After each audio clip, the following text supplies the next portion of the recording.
What are some of your favorite diss songs of all time? Let's see, another one that really jumps out at me. Real Mother Effin' G's.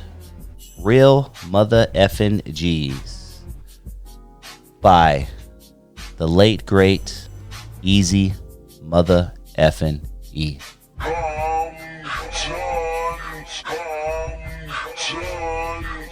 Compton, Compton, Compton.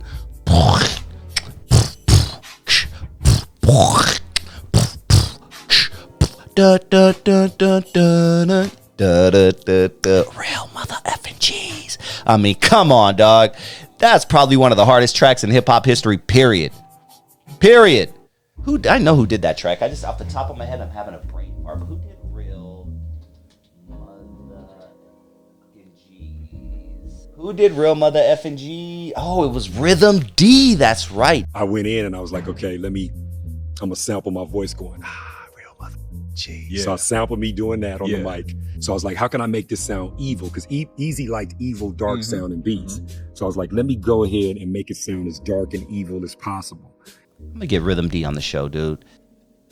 And that's where we got introduced to the knockout definition, original baby gangsta. Thinking of a hood, motherfucker, I'ma bank ya, shank ya with my damn shake. Cause I'm the Dr. Dre and Snoop Doggy Dogs are fucking actors, pranksters, studio gangsters, busters. This time you're dealing with some real mother. Jeez. I ended up going to the studio with them, and they were working on Real Compton G's, and actually I wasn't even supposed to be a part of that song. The funny thing about it, I just happened to be there while they was recording it. And then we get introduced to Draysta, Gangsta Draysta, claiming my city, but Dre, you ain't from Compton. I mean, come on, dog. What a great, great song, in my opinion. And I thought BG Knockout was going to, I thought his career was going to go through the roof. I really enjoyed BG Knockout. He had a couple other songs. And there was another one specifically where him and Draysta were just going at the dog pound, man. We sitting on the balcony drinking. I see Snoop coming. Behind him, Warren G. I don't know if I think it was the Dub Shack, the Twins. And then Nate Dogg was like the last one in the crowd. So he was like Long Beach. I was like Nutty Block Crip. He was like Long Beach. I was like Nutty Block Crip. And he just kept on walking. They was on the golf carts just riding. Everybody high and drunk. So they down there clowning. So I'm going to meet my brother. Nate Dogg swooped on me. He swooped on me, but he ran over my foot. So I chased his golf cart. I'm like, I'm behind the golf cart chase. So he got out the golf cart and he was like, what's up? I'm like, nigga, why you run over my foot? He's like, you better get out. I just fired on him. Bam. And when I fired on him, I dropped him. But I heard all of his boys coming behind me, the Twins and all them, and I turned around and rushed one of them.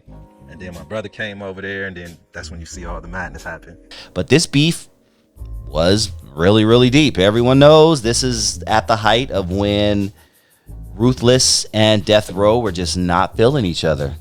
And Dre Day met Eazy's payday, and Eazy was getting paid off of music that Dr. Dre was putting out, and they were meeting in the streets, and straps were being pulled, and I believe lives were being lost. It was a big deal, this whole Ruthless versus Death Row thing. And it was loosely portrayed, and I put loosely in, I say loosely in Straight Outta Compton because a lot of that was false, but it was portrayed in Straight Outta Compton.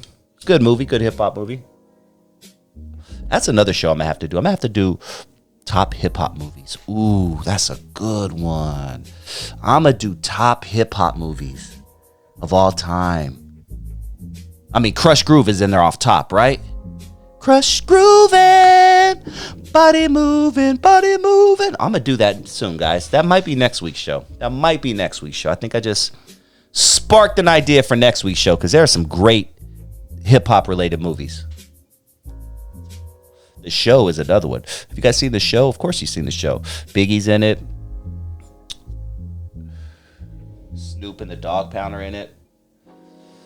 But yeah, going back to Real Mother Effin' G's, man, that was a song that was hard. And this whole beef was really, really deep. And it sucks because Dre and Eazy, they were friends, and they just parted due to money issues. First of all, I want to start off with those studio gangsters out there. No, wait. I just want to define it for Middle America, a studio gangster. It's somebody that's not real. They go in the studio and all of a sudden become hard when they used to do dance music. Okay. You know, I'll tell you about it a little later. Okay. I don't believe nothing they say anyway. Talking about I ganked them for whatever and all that, so don't ever believe everything you hear. I had no idea that you make money off product from Dr. Dre and Snoop. Now, how did that work out? Basically, I had Dre signed as exclusive producer and exclusive artist. So when Dre tried to make his deal over at Interscope, you know, I was included for the next 6 years. So you can say all you want to say. Basically, you could diss me all you want, but I'm going to get paid. Because that's why I say Dre Day's only Eazy's payday. But what a time this was, man. This was when I was fully in. I was fully into hip hop.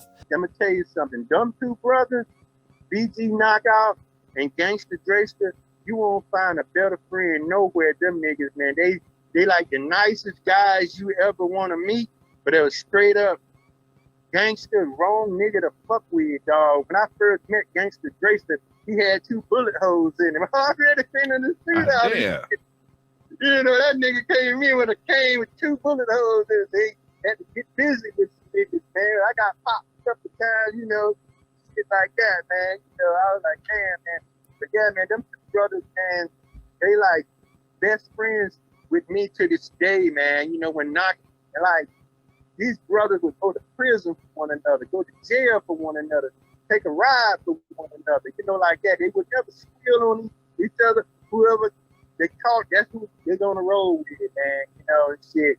And like, when Knockout was locked up, man, I was his outside connection to all his friends for many years. He would call me every Sunday, and from jail, and then I would call somebody on the other line and let him talk to him for like 20 minutes, man. I did that for about 2 years for Knockout, man.